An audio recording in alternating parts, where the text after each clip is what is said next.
different kind of proteins will be produced by this cell and where these proteins will be transported. This all information is stored in the gene that is present on DNA. So in simple we can say that the gene that is present or the genes that are present on DNA, they control the process of protein synthesis with the help of RNA. म्हणजे थोडक्यात आपल्या शरीराला जी काही वेगवेगळी proteins लागणार आहेत ही proteins नेमकी कशा प्रकारे तयार करायचे याची सगळी माहिती या DNA वर स्टोअर असते, जीनमध्ये स्टोअर असते. जीन्स असते DNA वर व RNAच्या मदतीने DNA काय करतो, प्रोटीन्स तयार करतो व याला म्हणतात सेंट्रल डोग्मा. मग आता या सेंट्रल डोग्मा किंवा प्रोटीन सिंथेसिस याची डेफिनेशन काय होईल? So production of protein with the help of RNA by DNA is called as central dogma.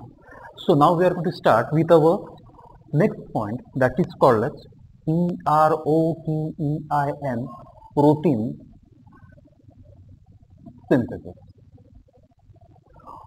You already know what is the meaning of protein. So what is the meaning of synthesis? To produce anything, to make anything, that is called as synthesis. And this protein synthesis, it is carried out in 3 steps. First step, transcription. Second, translation, and last, translocation. So now we are going to learn all these 3 steps that are essential in the process of protein synthesis step by step.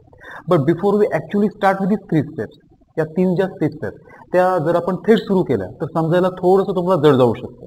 यासाठी आपण काय करणार आहोत, पहिल्यांदा एक छोटंसं example घेणार आहोत जेणेकरून तुमच्या लक्षात येईल की या नेमक्या 3 स्टेप्स कशा काम करतात. So let us start with that example. You can see I have shown 2 cells. H is human cell and S is a squid cell. We are vertebrates and this squid is the invertebrate. In human, blood contains hemoglobin which helps in the transportation of oxygen, and in squid, hemocyanin is a compound which helps in the transportation of oxygen. Difference is that in hemoglobin iron is present and in hemocyanin copper is present. Now, human cell will produce hemoglobin with the help of amino acid. Why? Because the information that is required, the data that is required, the codes that are required to make hemoglobin are present in the DNA of human cell. But human cell cannot produce hemocyanin because the codes that are necessary to make hemocyanin are not present in human cell and vice versa. That means squid cell can produce only hemocyanin. Why? Because DNA contains that information. But squid cell cannot produce hemoglobin because the code that are necessary to make hemoglobin are not present in the DNA of the squid cell. That means whatever proteins that are made by our body, all that information to make that protein is stored in that respective DNA of the cell. If that information is present, as per that information, DNA will use amino acid, and by connecting those amino acid, that DNA will make those proteins. So this is how protein synthesis works, and that is the importance of DNA. This is human cell. This human cell will synthesize a protein. That protein is called as hemoglobin. Now, this hemoglobin, it is synthesized by this cell by these 3 steps: transcription, translation, and translocation. But before we begin in detail about these 3 steps, first I will explain all these 3 steps in brief so that further idea will be clear.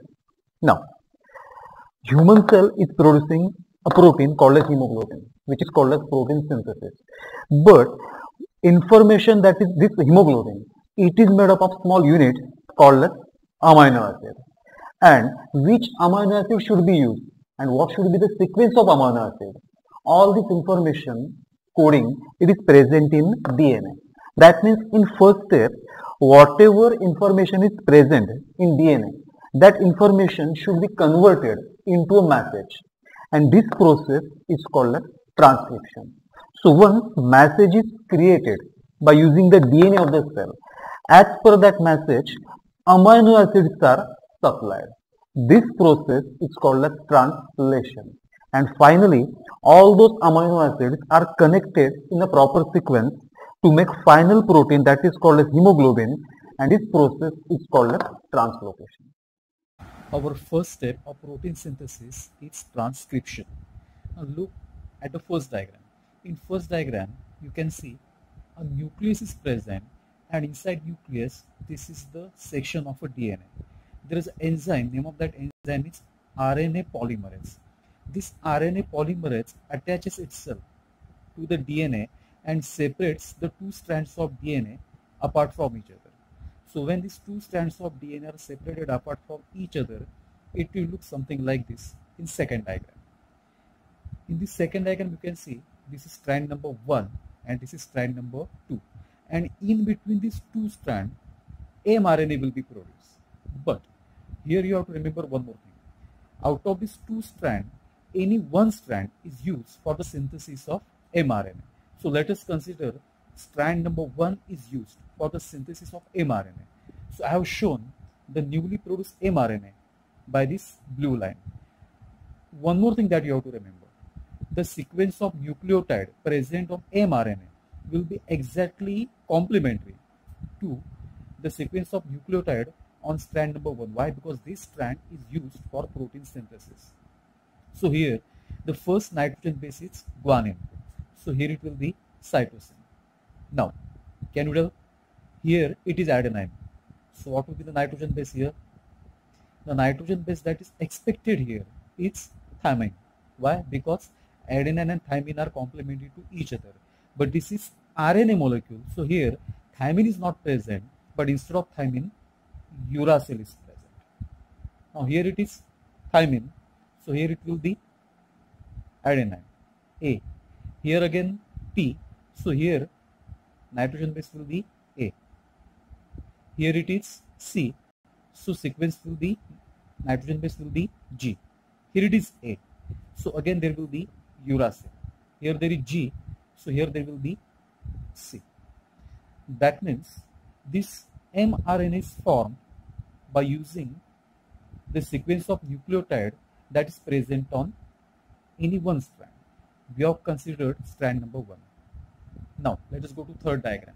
Once the mRNA is formed, this mRNA comes out of the nucleus, and this mRNA will look something like this, in which this is mRNA, and on that mRNA there are nucleotides in the group of 3.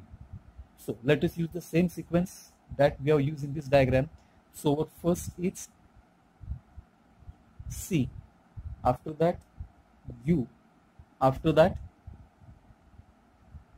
A, after that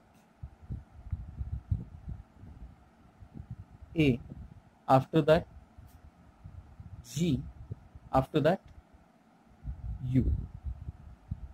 So the mRNA formed has a sequence of nucleotide in the group of 3 codons.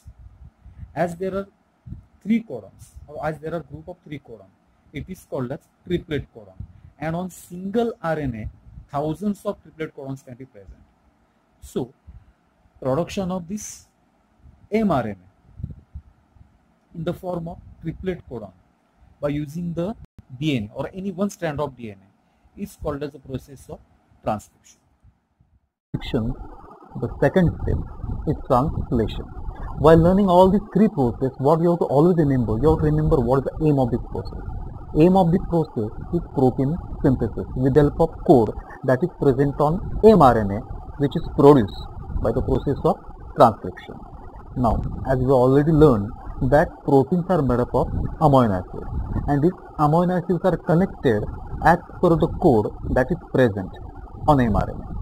So, supply of amino acids as per the code on mRNA by tRNA. It's called as translation. I will repeat the definition once again.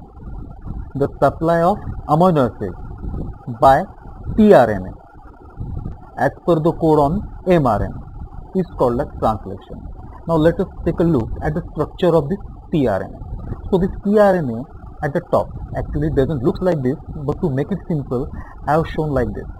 This is actual amino acid that is supplied, and on each tRNA there is again code of 3 nucleotides, and on this nucleotide nitrogen bases are complementary to the nitrogen bases that are present on triplet codon.